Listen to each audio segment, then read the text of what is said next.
নমস্কার বন্ধুরা, food divine বাংলাতে তোমাদের সকলকে অনেক অনেক স্বাগত জানিয়ে আজকের রেসিপিটা আমি শুরু করছি। আজকে আমি তোমাদের সাথে একদম নতুনভাবে একটা চিকেন কারি রেসিপি শেয়ার করব। এভাবে তোমরা একবার বাড়িতে বানিয়ে দেখো, আশা করছি ভালো লাগবে। তো আজকের রেসিপির জন্য আমি এখানে নিয়েছি 750 গ্রাম চিকেন। আর লাগবে আমাদের এখানে ছোলার ডাল। ছোলার ডাল আমি 1 কাপ নিয়েছি। 3 থেকে 4 বার ভালো করে ধুয়ে নিয়ে আমি গরম জলেতে 2 ঘন্টা আগে ভিজিয়ে রেখে দিয়েছিলাম। দেখেই বুঝতে পারছো ডালটা আমাদের হালকা সফট হয়ে আছে। তো ডালকে তোমরা অবশ্যই 2 ঘন্টা আগে ভিজিয়ে রেখে দিও। এবার কড়াইতে নিয়ে নেব 3 কাপ জল। 1 কাপ ডালের জন্য 3 কাপ জল নেব।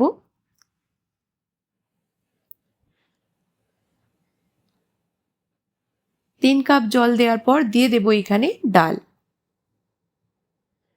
গ্যাসের ফ্লেমটা মিডিয়াম করে আমরা 15 মিনিটের জন্য ডালটাকে সিদ্ধ হতে দেব। দিয়ে দিলাম এখানে হাফ চামচ লবণ।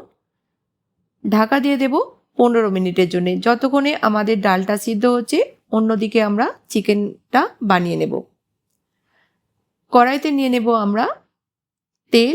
আমি এখানে হাফ কাপ তেল নিলাম, তোমরা তেলটা কম বেশি করে নিও। দিয়ে দেব 1 টুকরো দালচিনি, একটা স্টার ফুল, একটা বড় ইলাইচি, 3টে ছোট ইলাইচি আর 4টে লবঙ্গ। 1 চামচ গোটা জিরে দিলাম। আর সব জিনিসগুলোকে প্রথমে ভেজে নেব।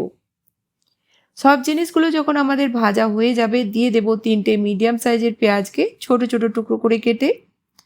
পেঁয়াজকে যখন আমরা ভেজে নেব কালার চেঞ্জ হয়ে যাওয়া পর্যন্ত। পেঁয়াজ ভাজা হয়ে গেছে, দিয়ে দেব এখানে আদা রসুনের পেস্ট। তো বড় চামচে 2 চামচ আদা রসুনের পেস্ট দিয়ে আমি 2 মিনিটের জন্য ভেজে নিলাম। দিয়ে দেব এখানে 2টো মিডিয়াম সাইজের টমাটারকে ছোট ছোট টুকরো করে কেটে। দেব এখানে লবণ স্বাদ মতো। দিয়ে দিলাম এখানে কাশ্মীরি রেড চিলি পাউডার 2 চামচ, 1.5 চামচ ধনিয়া পাউডার, 1 চামচ জিরা পাউডার, হাফ চামচ হলুদ গুঁড়ো। অল্প একটু জল দিয়ে ভালো করে আমরা 4 থেকে 5 মিনিটের জন্য মশলাটাকে কষিয়ে নেব, যতক্ষণ না মশলার সাইড থেকে তেল আলাদা দেখা যাচ্ছে। 4-5 মিনিট পর দেখি বুঝতে পারছো মশলাটা ভালোভাবে আমাদের কষানো হয়ে গেছে। দিয়ে দেব এখানে চিকেন। ভালো করে মশলার সঙ্গে আমরা মিক্স করব। চিকেন দেওয়ার পর ভালো করে মিক্স করে আমরা গ্যাসের ফ্লেমটা একদম লো করে ঢাকা দিয়ে দেব 5 মিনিটের জন্য।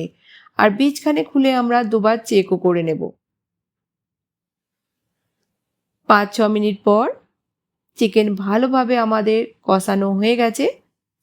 দিয়ে দেব এখানে 3 চামচ দই ভালো করে ফেটিয়ে দিয়ে দিলাম। 1 চামচ দেব রোস্টেড কাসুরি মেথি। আর অন্যদিকে আমাদের ডাল ভালো করে সফট হয়ে গেছে, তো আমি গ্যাসের ফ্লেমটা ওদিকে বন্ধ করে দিয়েছি। তো 15 মিনিট লেগেছে আমাদের ডালটা সিদ্ধ হতে। তো ভালো করে দই দেওয়ার পর মিক্স করে দিলাম। এবার ঢাকা দিয়ে দেব লো ফ্লেমেতে 10 মিনিটের জন্যে। 10 মিনিট পর চিকেন আমাদের সফট হয়ে গেছে। এবার দেখো ডালকেও আমি দেখে দিচ্ছি কি ডালটা আমাদের ভালোভাবে সফট হয়ে গেছে। ডালটাকে অনেক বেশি সফট করবে না, এইভাবে একটুখানি গোটা গোটা থাকবে, অথচ সিদ্ধ হয়ে যাবে। ঠিক এইভাবেই আমাদের ডালটাকে সিদ্ধ করে নিতে হবে। এবার দিয়ে দেব এখানে সিদ্ধ করে রাখা ছোলার ডাল। ভালো করে আমরা মিক্স করব। আর তার আগে দিয়ে দেব ধনেপাতা কুচি। গ্যাসের ফ্লেমটা আমরা মিডিয়াম করে 5 মিনিটের জন্য ঢাকা দিয়ে দেব। তোমরা অনেকভাবেই চিকেন কারি বাড়িতে বানিয়েছো, একবার হলেও এই রেসিপিটা বানিয়ে দেখো। রুটি, পরোটা, লুচি, ভাত যার সঙ্গে মর্জি তোমরা এটা খেতে পারবে। তো ঢাকা দিয়ে দিলাম 5 মিনিটের জন্যে। 5 মিনিট পর আমাদের খুবই টেস্টি একদম নতুনভাবে চিকেন কারি তৈরি হয়ে গেল। দিয়ে দেব অল্প একটু ধনেপাতা কুচি। বাস মিক্স করে গ্যাসের ফ্লেমটা বন্ধ করে দেব। দিলাম এখানে 1 চামচ দেশি ঘি। ঘি দেওয়াটা একদমই অপশনাল, যদি তোমরা পছন্দ না করো তোমরা স্কিপ করতে পারো।